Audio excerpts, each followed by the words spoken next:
Today we are joined by Ginchy and Phil Davis from the Oxys. Ginchy is the guitarist, Phil is the lead singer. The Oxys are a local Austin-based punk rock band, been around for going on 5 years. And in the short span of 3 years, they've released 3 albums and have a 4th on the way.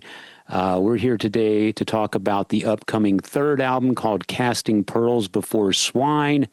It comes out September 19th on Cleopatra Records. And man, the guys are, as you would say, Jason, the guys are juicy.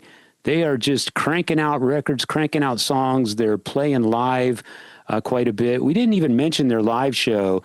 And as someone who's seen them a number of times, they are awesome live. They're just explosive.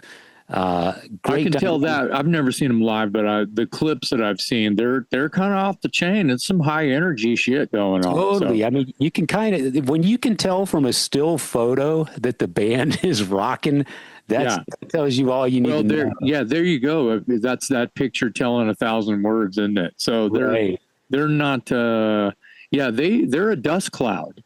They're not. They're punk rock dust cloud. Yeah, they're kicking it up. They're not. There's nothing. Not a wallflower in that band. No, nothing's nailed down when they walk in. So yeah, exactly. That's the first thing we talked about today in this episode is, I say juicy. That's something that if you know me, you've heard me say that, and it talks about when you're your influences are working and they're all floating around in the room, and they just kind of start making sense, and you're in creative mode. And these guys seem to be just never ending in that. You know what I mean? They're a jar of juice right now. And it was cool to see how they cull their songs and build from a germ, and it's not different than the way that I or you or anybody else would put words together or parts to create content, as the kids say, or write a song in this case. So that's what I like. Creating something from nothing is, starting from a germ, and then by the time it reaches the stage, well, what about that story all in between about how it got tried and fell and perfected and then chosen, and now it's a video. You know what I mean? So these songs are stories, they have journeys, and these guys are pretty good at telling stories, and they're living it too. So they have stuff to call for. They're never going to run out of things to write songs about.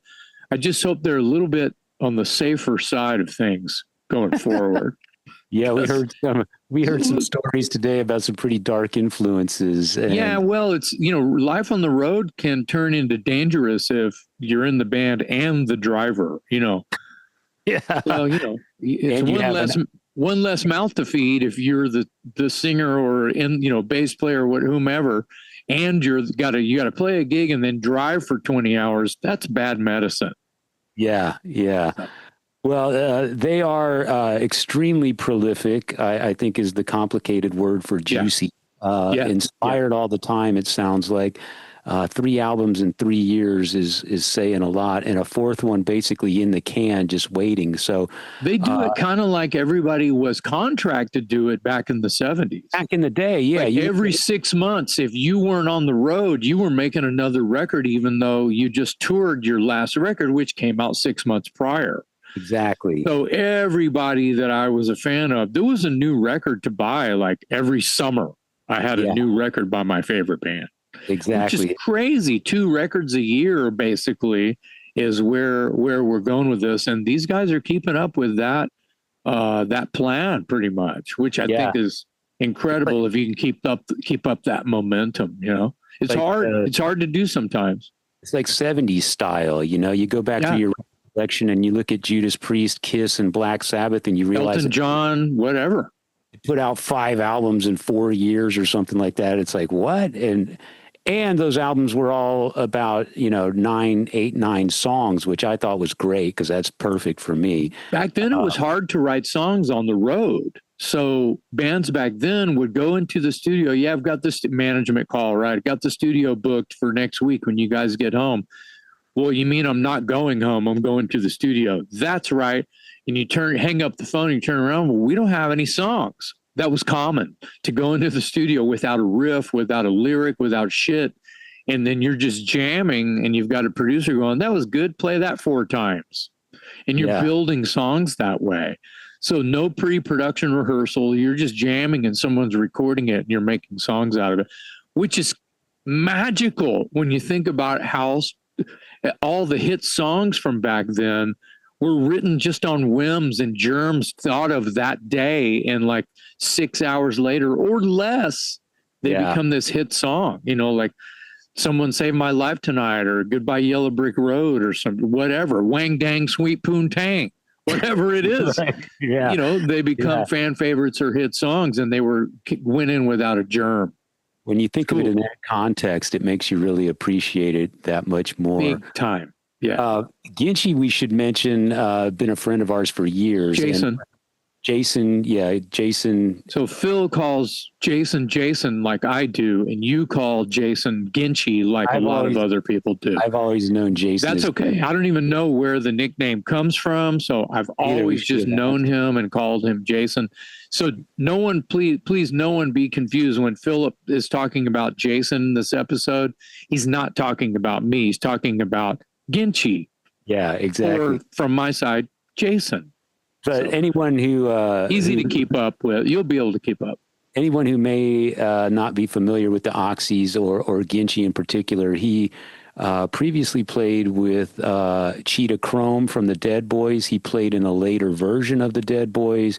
He played with Sylvain. He's done some pretty cool stuff. Got a lot of punk rock credibility, and well, he was in Speed Dealer. Yeah, Speed Dealer, Swamp Ass. He's done a bunch of tons of shit. He was Broken Teeth's publicist for a little while. He booked us a bunch of shows for a little while. Yeah, so we go way back with him. And in fact, he's been on the show before. So if you're interested in learning more, especially about his background, today we're here to talk about mostly about the... Dude, he was one of our first guests, actually. Yeah, go look up Talk Louder Podcast with Ginchy. And see if you can tell what kind of microphones me and Dave are using. That's how you'll tell how old it is. I don't know if anyone's noticed. I've changed microphones again. Yeah, I think I don't know if I'm happy with it or not yet, but that's beside the point. Then I think I was talking on a tin can with a string attached to it or something. Yeah, or one of those round snowballs. Yeah, that might have been what it was. It was. Yeah, I think it was. Anyway, the band is called the Oxys. Upcoming new album is out September 19th. It's called Casting Pearls Before Swine. There's currently a single out called Long Shadows. There's a video on YouTube. You can get a taste of them right now if the album is not out quite yet. Look them up. It's really cool punk rock, high energy stuff. And we were happy to have them today on the show. Ginchy and Phil from the Oxys today on the Talk Louder podcast.